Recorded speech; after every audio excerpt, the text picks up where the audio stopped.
Political news, sports news, crime news કે તમારા રાજ્યના સમાચાર, હવે દરેક ખબર પર રહેશે અમારી નજર. ગુજરાતનો સર્વશ્રેષ્ઠ ન્યૂઝ ચેનલ. પવિત્ર શ્રાવણ માસની શરૂઆતની સાથે જ યોજાતા દશામાના 10 દિવસીય વ્રતની પાટણ શહેરમાં ઉત્સાહભેર અને શ્રદ્ધાભેર ઉજવણી કરવામાં આવી હતી. 10 દિવસ સુધી એકટાણું અને નખરોડા ઉપવાસ કરીને મહિલાઓએ સિદ્ધનાથ મહાદેવ મંદિર પરિસરમાં આવેલા દશામાના મંદિરે પૂજા અર્ચના કરી હતી.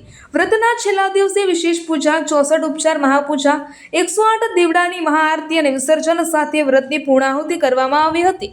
પાટણ શહેરમાં દર વર્ષની જેમ આ વર્ષે પણ મોટી સંખ્યામાં મહિલાઓએ દશામાનું 10 દિવસીય વ્રત કર્યું હતું. શ્રાવણ માસની શરૂઆતની સાથે જ વ્રતધારી મહિલાઓ સિદ્ધનાથ મહાદેવ મંદિર પરિસરમાં આવેલા દશામાના મંદિરે દર્શન અને પૂજા અર્ચના માટે પહોંચી હતી.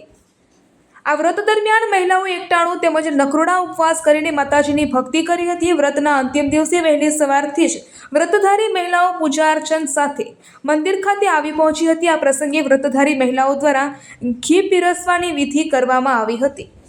વ્રતના અંતિમ દિવસે રાત્રિના સમયે સિદ્ધનાથ મહાદેવ મંદિર પરિસરના દશામાના મંદિરે માતાજીનું 64 ઉપચારનું વિશેષ પૂજન કરાયું હતું. ત્યારબાદ રાત્રે 12 વાગે 108 દીવડાની ભવ્ય મહાઆરતી યોજાઈ હતી, જેની મોટી સંખ્યામાં વ્રતધારી મહિલાઓ અને ભક્તોએ દર્શનનો લાભ લીધો હતો.